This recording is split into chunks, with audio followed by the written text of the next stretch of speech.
Hey, this is Richard Sachs, your host on Lost Arts Radio, and thanks for tuning in and being here on YouTube with us. We tried to find you a good guest that could not possibly offend anybody or offend anyone's terms of service or community guidelines. We want to keep everything within limits so that we don't have any unauthorized ideas being promoted. Certainly don't want to upset civilization with anything that you're not authorized to think about.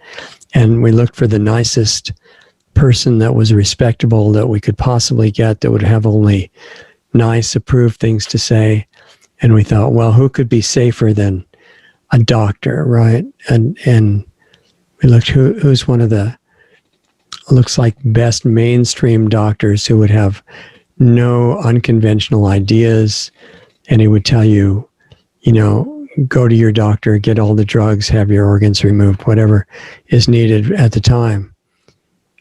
And I started talking to this doctor, and oh my God, I mean, Trump was a mess at selecting people to be his advisors. I've been a complete mess at finding safe guests that had no unapproved ideas. It was a complete failure in this case.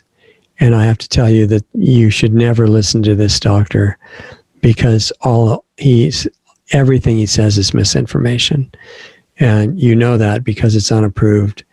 And he's not even allowed on these platforms as far as I know. So I have to really apologize. I thought it would be a great show.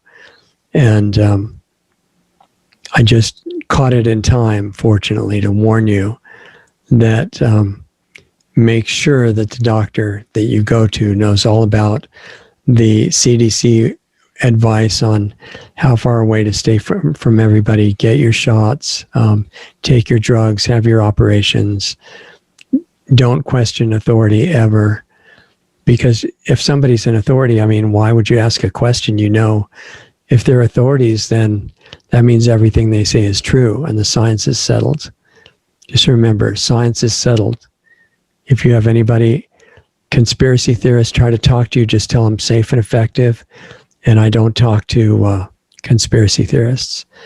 And for all the people that want to know what to avoid in talking to this doctor, is one of the disinformation dozen, I think they call them, because they're so misleading in everything they say. And one of the 5 doctors who were banned everywhere and warned against, I didn't even know, and I got somebody who would have introduced you to thoughts that are not approved. I really apologize. And to know what link to avoid so that you don't listen to the show with this doctor, that I just had to finish it, even though it was so evil. I had to get to the end of it. And Doug was nice enough to hang out to the end too. But we want to warn you where not to look. And it's at the link under this video for your protection. And thanks for putting up with me. Eventually, I think there's a chance that I will find guests that are not infected with all this disinformation stuff and say only nice things that no one could ever disagree with or could offend anybody. And we'll be on the lookout for those guests day and night till we can bring them to you. We'll do our best. So thanks for coming, and we'll keep looking for guests that are acceptable and warning you about the ones that are too dangerous to listen to. Thanks for your patience, and we'll see you here next time.